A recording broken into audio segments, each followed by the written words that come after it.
Oi gente, tudo bem? Hoje eu vou fazer um vídeo ensinando como criar uma nova conta. Vocês vão entrar pera.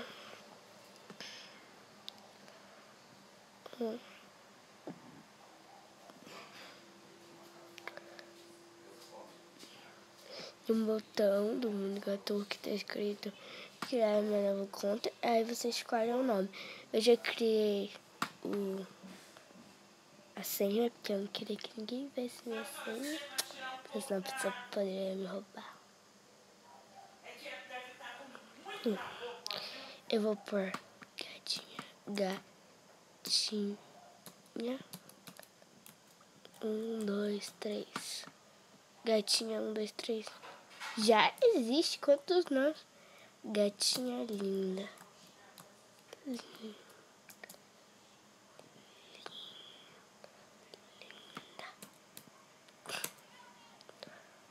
Gatinha linda 1, 2, 3. 1, 2. Gatinha linda 1, 2 já existe?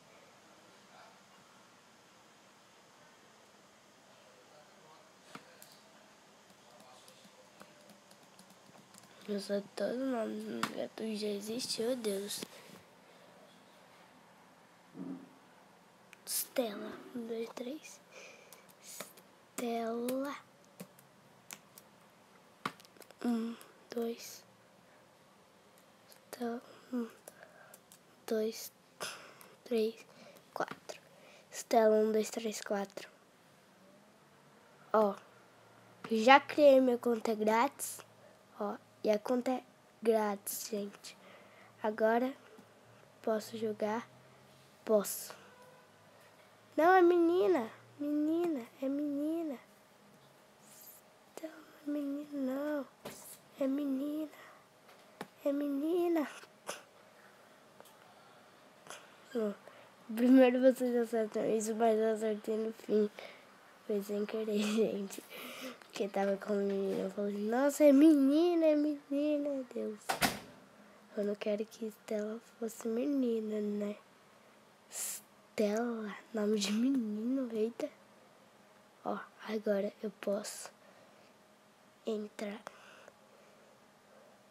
Pera. 2, 3,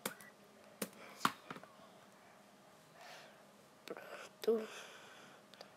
Agora eu posso entrar jogando aqui. 5, 1, 2, 3, 4.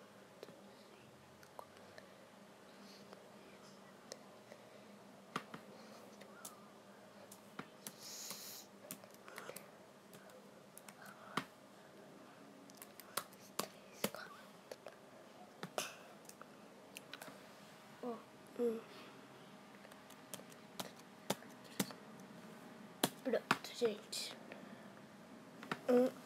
E agora eu já entrei. Tchau e até o próximo vídeo.